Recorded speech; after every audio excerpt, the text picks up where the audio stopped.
अब Rowlatt act was followed by खिलाफत issue. खिलाफत इशू आपका होता है 1919 में, रॉलेट एक्ट भी 1919 में ही होता है, बस कुछ महीनों का फ़र्क था। मार्च में कि खिलाफत कमेटी सेटअप हो जाती है, और कौन करता है खिलाफत committee setup? It was the Ali brothers. अब ये जो अली ब्रदर्स होते हैं ये बॉम्बे में क्यों एक खिलाफत कमेटी सेटअप करते हैं, और फिर वो गांधी जी के पास भी पहुंचते हैं। They approach Gandhi ji to join the cause of Rowlatt Act and Khilafat issue together. अब क्या था ये खिलाफत इशू? तो खिलाफत इशू ये था कि जब फर्स्ट वर्ल्ड वॉर एंड होती है तो टर्की को डिसइंटीग्रेट कर दिया जाता है ना। टर्की कह लीजिए या फिर आप ऑटोमन एम्पायर कह लीजिए। ऑटोमन एम्पायर तो जो था आपका वो कौन से ब्लॉक में था? फर्स्ट वर्ल्ड वॉर दो ब्लॉक्स के बीच में हुई थी। तो ऑटोमन एम्पायर जो था वो था आपका सेंट्रल पावर्स में। सेंट्रल पावर्स गए थे defeat by the allied forces. अब जब डिफीट हो गए तो सीधी सी बात है भाई, बंटवारा होगा एलाइड पावर्स के बीच में। तो ऑटोमन एम्पायर जो थी इसको डिवाइड कर दिया गया था, और इसका जो रिलीजियस हेड होता है, एक होता है रिलीजियस हेड, ठीक है। अब क्योंकि मुस्लिम कंट्रीज़ आई हैं तो इनका जो रिलीजियस हेड था टर्की का, उसको कहा जाता है खिलाफत। तो ये जो खिलाफत था, खलीफा बोला जाता है एक्चुअली में, तो ये जो खलीफा था इसको इसकी गद्दी से हटा दिया जाता है। तो जो मुस्लिम्स थे all over the world they were very offended. Why? Because their religious head is been disgracefully removed, ठीक है। तो इनका across world all the Muslims they were united and they wanted that the allies forces should reinstate खलीफाज post in Turkey, ठीक है। तो India में भी जो है मुस्लिम से उनकी ये सारी बागडोर किसने संभाली थी? अली ब्रदर्स ने ये सारी बागडोर संभाली थी, और वो चाहते थे कि गांधी जी इनके कॉज को अपने रॉलेट सत्याग्रह में इंक्लूड कर लें और इसको एक बड़ा रूप दे दिया जाए, ठीक है। अब गांधी जी की क्या अप्रोच रहती है वो हम थोड़ी देर में डिस्कस करते हैं। तो समझ में आया आपको वाई खिलाफत issue was raised and what was खिलाफत इशू। अब ये जो मैंने दो इस तरीके के एंगल बनाए हैं, इसका मतलब ये है कि चाहे व्हाट आपसे पूछा जाए चाहे वाई आपसे पूछा जाए, आपका आंसर रिमेन सेम। ऑलराइट, तो what and why? Ottoman Empire was disintegrated, post of Khalifa was removed by the Allied forces in Turkey, and Muslim across the world, they were disappointed. And what did they want? They wanted reinstatement of what? Khalifa in Turkey, ठीक है। तो वो जो respect था, इनको वो respect वापस चाहिए था खलीफा के लिए। तो ये हो जाता है आपका खिलाफत इशू। अब आते हैं गांधी जी और खलीफा के बीच में। अब गांधी जी चाह रहे थे एक अपॉर्चुनिटी। किसके लिए अपॉर्चुनिटी उनको चाहिए थी?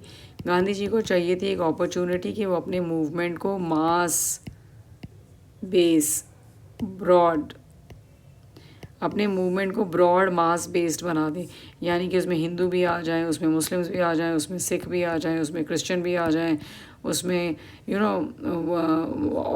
ऑल पार्ट्स ऑफ इंडिया, उसमें ट्राइबल्स भी आ जाएं, उसमें पेजेंट्स भी आ जाएं, उसमें इंडस्ट्रियलिस्ट भी आ जाएं, and what X Y Z all differences should be accommodated in his one movement. So umbrella organization जिसे आप कहते हो, तो गांधी जी wanted an umbrella movement to happen around 1920. So Ali brothers ने गांधी जी को वो क्या दे दी? अपॉर्चुनिटी दे दी। और very soon Gandhi ji will launch a broad based movement which we call as the non cooperation movement.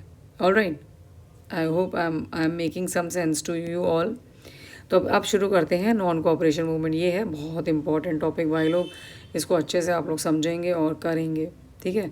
थोड़ा सा ये वास्ट है, थोड़ा सा क्या बहुत ज़्यादा वास्ट है। The entire history is very vast because you people have not started it in the beginning and you had not been consistent.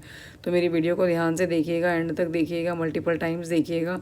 Notes बहुत अच्छे से मैंने इस वीडियो में आपको बना के दिए हुए हैं, आप वो कॉपी कर सकते हैं अपनी नोटबुक में। एंड ट्रस्ट मी, जब तक आप लिखेंगे नहीं things are not going to be very effective, ठीक है। तो प्लीज़ अगर मैं इतना लिख सकती हूँ तो आप एटलीस्ट इसका 10% तो लिख ही लो यार, ठीक है।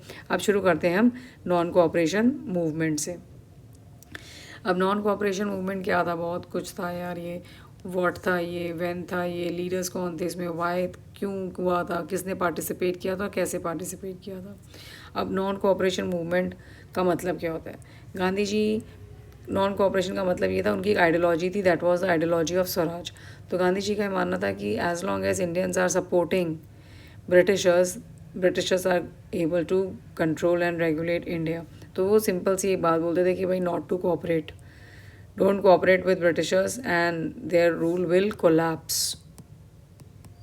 So let us see whether the rule of Britishers collapsed or not during after non cooperation movement. ठीक है, अब क्यों इन्होंने शुरू किया अभी अभी आपको बताया ही है। वो था आपका रॉलेट एक्ट को रिपील करना, खलीफा की पोस्ट को रीइंस्टेट करना, और एक नया कॉन्सेप्ट आपके सामने आ रहा है, that was swaraj. Gandhi ji wanted that now it is 1919। ठीक है, 1919 का टाइम आ चुका है और फर्स्ट वर्ल्ड वॉर एंड हो गई है और हमको चाहिए Swaraj. Know small petty concessions that Gandhi ji wanted. He wanted now a big demand to be fulfilled and that was swaraj. Swaraj का मतलब होता है सेल्फ रूल। अब सेल्फ रूल होता क्या है, I will tell you in detail later. अभी के लिए आप बस इतना समझ जाइए कि इंडियन प्रोविंसेस में इंडियंस के ज़्यादा से ज़्यादा लेजिस्लेटर्स होंगे। अब लेजिस्लेटर्स कौन होते हैं, यानी कि जैसे आपकी पार्लियामेंट होती है, पार्लियामेंट में आके मंत्री होते हैं, तो मंत्रीज आर लेजिस्लेटर। तो गांधी जी चाहते थे कि इंडिया में भी जो ब्रिटिश इंडिया है उसमें इंडियंस उसे रूल करें।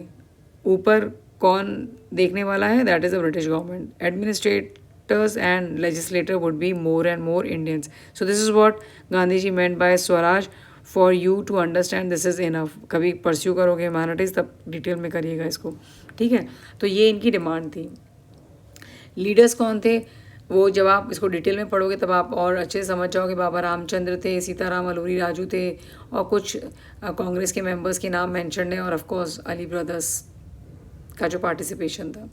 अब ये है कि how would this movement unfold, है ना। ये बहुत ज़रूरी है कि इस मूवमेंट को हम करेंगे कैसे भाई, वो तो बताओ हमको। ठीक है, तो वो कैसे करेंगे। Gandhi ji said it will happen in 3 stages.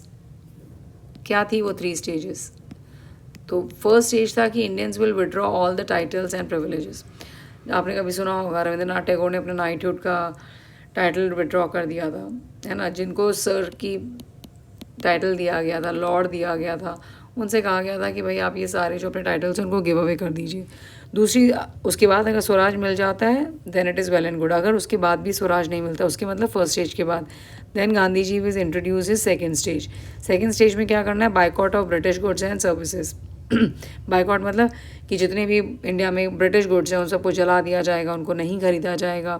उसके बदले किसको इस्तेमाल किया जाएगा, उसके बदले इस्तेमाल किया जाएगा स्वदेशी या फिर लोकल, वोकल फॉर लोकल, है ना, जो लोकल कमोडिटीज़ हैं उसको बाय किया जाएगा। उसके बाद भी अगर स्वराज नहीं मिलता है then Gandhi ji will introduce his third and final stage and that is civil disobedience movement. Disobedience because आप लोग स्टूडेंट हैं, बहुत अच्छे से इससे रिलेट कर पाते होंगे, है ना, कि कितना मज़ा आता है जब आप डिसोबीडियंट हो जाते हैं।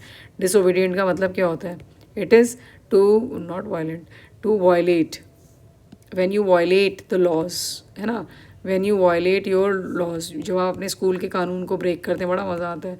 तो स्कूल रूल्स को जब आप ब्रेक करते हो तो यू बिकम इनडिसिप्लिन। तो सिमिलरली जो ब्रिटिशर्स के रूल्स को वायलेट किया जाएगा, उनको तोड़ा जाएगा, तो that is called as civil disobedience. और जब सब मिलके करेंगे तो it will be a mass bunking और it will be a civil disobedience movement.